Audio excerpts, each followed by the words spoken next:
Van mászófal is, azt is csináljátok meg.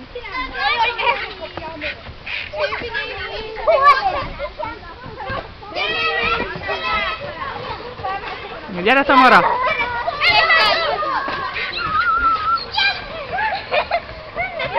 Gyere vele! Azt hittem hosszabb, tehát úgy, mint a fent.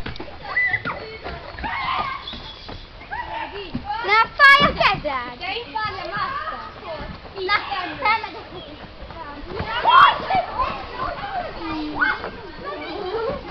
Ugye?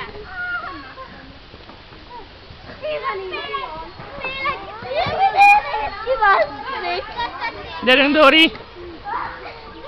Egészen! Szilva néni, Hova lettél? ki tudnék mászni. Nem szabad kimászni. Most mondtál kell. Dori, mászni!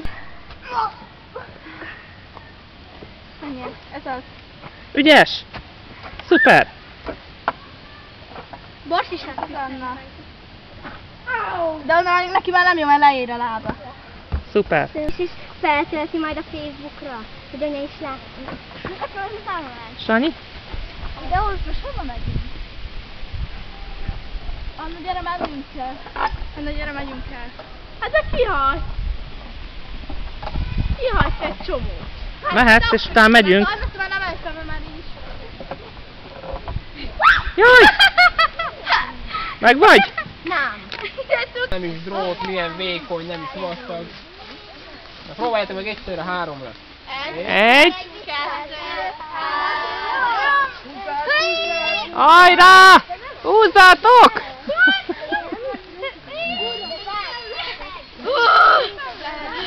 Nem lehet kihúzni. Olyan erős a gyökérzete, meg maga az inde is olyan erős, hogy kapaszkodik a földbe, és a rostély meg erősek, és nem szakadnak el. Na? Ez mi?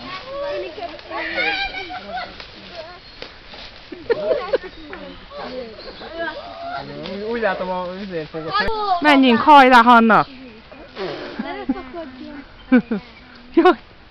Hát ez nem fog egy könnyen. Kis kötélmászás a természetben. Én is majd Szilva néni kipróbálom. Ez jobb, mint az igazi kötél.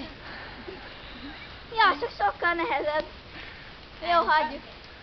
Szilva néni, én is kipróbálom. Jó. Ez annyira jó. Ez lehetne a suliba is csinálni. Ja. Szakadjunk el, nem lehet. Ennek...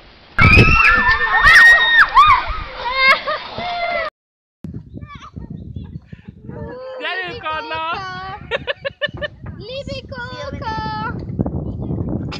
Jaj! Most a dródunk!